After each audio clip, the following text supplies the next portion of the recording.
família Bolsonaro. Essa estratégia eu deixo para o Zema, eu deixo para o Caiado, que estão fazendo demonstrações públicas de que eles gostam muito do Bolsonaro. O Caiado disse, inclusive, que a primeira coisa que ele vai fazer com o presidente é beneficiar os Bolsonaro. E, basicamente, parte da campanha deles... Você diz a anistia? Anistia. Não, a primeira coisa que eu vou fazer com o presidente é anistia. Você faria, se eleito? Dosimetria, não anistia. Tá. Dosimetria, que é o que nós votamos favoravelmente no Congresso, mas não anistia. Aquelas pessoas, inclusive, Bolsonaro, cometeram crimes. A gente pode discutir os vícios formais envolvidos ali, mas houve cometimento de crime. E eu sempre digo para os bolsonaristas, se fosse o MST a invadir os prédios públicos, o que eles diriam? Eles pediriam anistia para aquelas pessoas? Crime é crime, não importa se você está de vermelho ou se você está de amarelo. Tá? Dito isso, eu estou rodando o Brasil e eu estou falando de problemas concretos das pessoas e trazendo soluções concretas justamente no coração do eleitorado de cada um. Eu fui tão bem recebido no Maranhão, que supostamente é estoque eleitoral do lulismo, quanto eu fui em Santa Catarina agora, que é estoque eleitoral do bolsonarismo. E tratei de problemas locais e cresci em ambos os lugares. Eu fui, de acordo com o Google Trends, a pessoa mais pesquisada no Maranhão na semana retrasada. Então, há uma resposta que nós podemos dar. Há um cansaço com a polarização e as pesquisas traem para a gente um recall. Ou seja, o top of mind, o nome que vem na cabeça das pessoas quando elas imaginam eleições, ainda é o sobrenome Bolsonaro, agora com Flávio, e o nome Lula, com o atual presidente da República.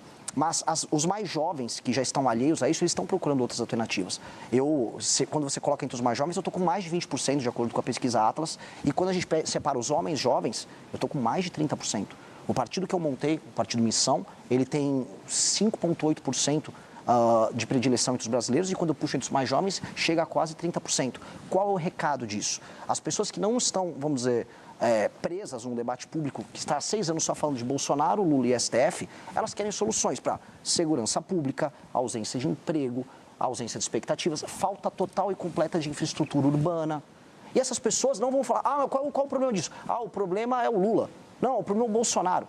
Então, quando eu estava no Maranhão, pegando estradas esburacadas e vendo as pessoas dividindo comida com urubu, como eu vi em Pinheiro, terra lá do Sarney, as pessoas não estavam ali, sabe, isso é culpa do Lula, do Bolsonaro. As pessoas, como é que você vai resolver o urubu que está do lado da minha casa? E ao tratar desses temas, aí sim, entra a questão de comunicação de maneira inteligente, a gente cresce. Então, o meu objetivo é fazer isso. Eu vou entrar no coração do bolsonarista e no coração do lulista falando de problemas concretos para eles. Vai lá, Mita, pode ir. Eu queria já levantar a questão da segurança, que é fundamental nessa campanha eleitoral, não é? E as pesquisas mostram que esse tema, ele vem, e quando eu falo das pesquisas das últimas eleições, das penúltimas e tal, esse tema vem crescendo. E agora virou prioridade, às vezes está junto com o preço da comida ali. Então, é um tema que pode ser decisivo nessa campanha eleitoral. E frases de efeito, etc., como nas campanhas anteriores, não vão resolver mais. O telespectador, o eleitor, ele vai querer soluções concretas. Eu queria saber, primeiro perguntando ao Renan o seguinte: é preciso que haja um combate organizado e integrado contra o crime organizado, que está mais do que integrado, organizado, etc. As forças legais não estão fragmentadas, tem aí um projeto aí que não uniu o país, não uniu as lideranças políticas e muito menos os governos, e sem essa integração, esse combate não terá resultado positivo. E eu queria perguntar primeiro ao Renan qual é o plano que ele tem para juntar essas forças para combater de fato o crime organizado, que está ganhando a guerra. Muito bem observado, Mitri, eles estão ganhando a guerra e eles estão ganhando por WO, porque o outro lado não responde. E essa é a reclamação de todas as forças policiais. Nós dispomos de meios de ação para derrotar o crime organizado no campo de batalha, por exemplo, mas o Estado não consegue passar as leis penais e leis de processo penal, as leis de execuções penais também, de modo ao combate ser eficiente. Às vezes o policial relata, prendi um rapaz, ou prendi às vezes um menor de idade, um assaltante de celular, e ele está na rua novamente. Logo em seguida, houve aquela operação no Rio de Janeiro que foi tão comentada, e logo em seguida o Comando Vermelho permaneceu com o controle sobre o morro. A questão é, a gente tem que dividir. Há 2 tipos de ocupação territorial e institucional feitas pelas facções. A ocupação horizontal, que é sobre território, que é o estilo do Comando Vermelho, e a vertical, que é institucional, feita pelo PCC. Uma demanda forças policiais e inclusive participação das Forças Armadas quando necessário, de maneira auxiliar. Outra demanda inteligência, COAF, Polícia Federal, instituições da República de modo a desmantelar suas operações. E nós temos que saber usar isso de maneira inteligente. E fora isso, nós temos que fazer, é o que eu estou defendendo já há pelo menos 1 ano e meio, quase 2 anos, trazer para o Brasil a ideia do direito penal do inimigo, que é qualificar de maneira especial pessoas que fazem parte dessas organizações criminosas que não reconhecem a autoridade do Estado como inimigos do Estado brasileiro e a lei para elas funcionar de maneira diferente.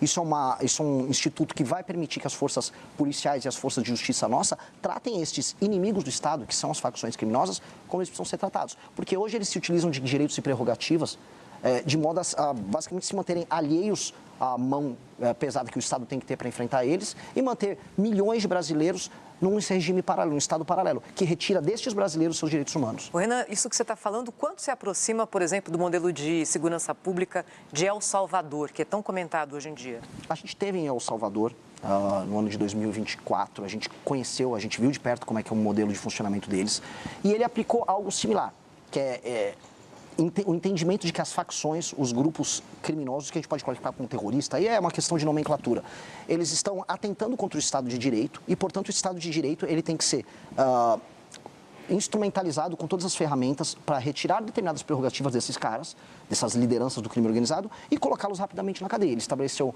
um regime especial, eles chamam lá de regime de exceção, e com base nisso ele desmantelou todo o crime organizado em El Salvador e tornou El Salvador o país mais seguro das Américas. O instituto que ele utilizou dá para ser utilizado aqui e nós podemos utilizar outras estratégias também de combate, dado que a situação brasileira é diferente. O Brasil tem modelos diferentes de ocupação. Um exemplo, o PCC, para falar nominalmente, não estava presente em El Salvador, não havia uma versão do PCC lá. O combate ao PCC vai estar diferente do que eles fizeram em El Salvador. Nisso, a estrutura do Estado tem que ser utilizada de maneira diferente também. Cada caso, cada facção